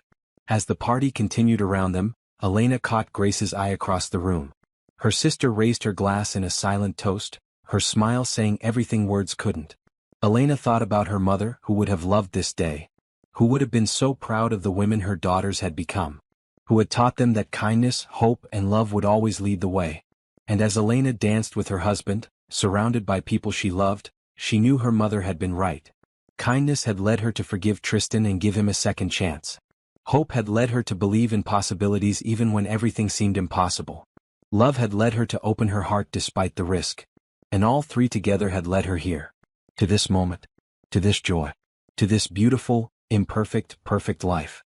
As the song ended and guests lined up to congratulate them, Elena felt a tap on her shoulder. She turned to find an envelope being handed to her by James Porter, the event coordinator who had been so kind to her at that first gala. "This just arrived for you," he said with a mysterious smile. Elena opened it, Tristan reading over her shoulder. Inside was a letter from the Elena Harris Fund for Educational Excellence. They'd been awarded a major grant from a national education foundation. Enough to expand the program to 5 more cities. To help hundreds more students. "We're changing lives," Elena whispered. "You're changing lives," Tristan corrected. "I'm just lucky enough to help." As they shared the news with their guests, as Grace cried happy tears and Harold proposed an additional company donation, as Nicole started making plans for expansion, Elena felt something settle in her chest. Peace, joy. Certainty. This was her life. This was her story. From that night in the midnight blue dress to this moment in maroon, from humiliation to triumph, from loneliness to love. It wasn't a fairy tale. It was better than that. It was real. And it was just beginning. But then, as the celebration was winding down and guests were starting to leave, Harold pulled Elena and Tristan aside with an unusual expression on his face. Excitement mixed with something else. Nervousness, maybe. I have some news, he said. Something that's going to change things considerably. Elena and Tristan exchanged glances. What is it, Dad? Tristan asked. I've been approached by an international conglomerate, Harold said. They want to buy Blackwell Industries. Not to dismantle it or absorb it, but to let it operate independently under their umbrella. The offer is substantial. Enough to secure the future for all our employees, to expand our operations globally, and to free up resources for philanthropic work. Elena's mind raced. Are you considering it? I am, Harold admitted. But I wanted to talk to both of you first. This would mean big changes. New opportunities, yes, but also new challenges. And I wanted to know, would you two be interested in staying on to lead the company through this transition? Or would you want to take your payout and start something new? Elena and Tristan looked at each other. A whole world of possibility opened up before them. They could stay at Blackwell Industries, leading it into a new era. Or they could start their own company, build something from the ground up together. Or they could focus entirely on the scholarship fund, on making a difference in education. We don't have to decide tonight, Harold said gently. Take your time. Talk it through. But whatever you decide, know that I'm proud of both of you. As Harold walked away to rejoin the party, Elena and Tristan stood together in a quiet corner of the ballroom. What do you think? Tristan asked. I think, Elena said slowly, that we have a wonderful problem. Too many good options instead of too few. That's a far cry from where we were a year and a half ago, Tristan observed. It is, Elena agreed. She looked out at the party, at Grace dancing with one of Tristan's cousins, at Nicole in deep conversation with some board members, at all the people who had become part of her life. But whatever we choose together. As partners. As partners? Tristan echoed, pulling her close. I'm thinking, Elena said thoughtfully, that maybe this is our chance to do something really bold. To take what we've learned and build something new. Something that proves you can be successful and ethical, profitable and compassionate. Something that shows the next generation what real leadership looks like. I love the way your mind works, Tristan said, kissing her temple. We have time to figure it out, Elena said. Tonight, let's just enjoy being married. Deal? Tristan agreed. They returned to the party, to their first dance as husband and wife, to the celebration of love and new beginnings. And as midnight approached and Grace helped Elena change out of her wedding dress into comfortable clothes for the drive to the airport, they were flying to Greece for their honeymoon, Elena caught sight of herself in the mirror. She looked happy. Genuinely, deeply happy. The kind of happiness that came from knowing yourself, loving yourself, and building a life that reflected your values.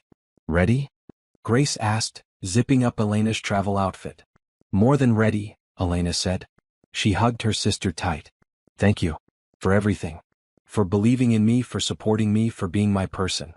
Always, Grace promised. Now go enjoy your honeymoon. And when you get back, we'll tackle whatever comes next. Together. Together, Elena agreed.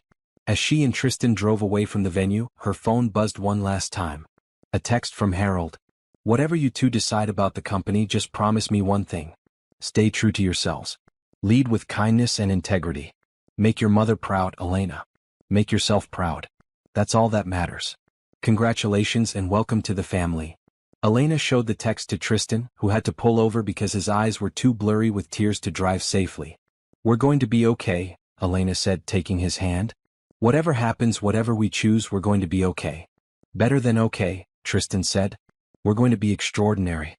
Because we have each other and we have a vision for something better. They drove through the night toward the airport, toward Greece, toward their honeymoon and the future beyond it.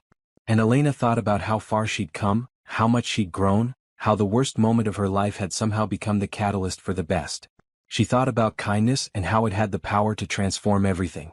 She thought about hope and how it kept you moving forward even when the path was unclear.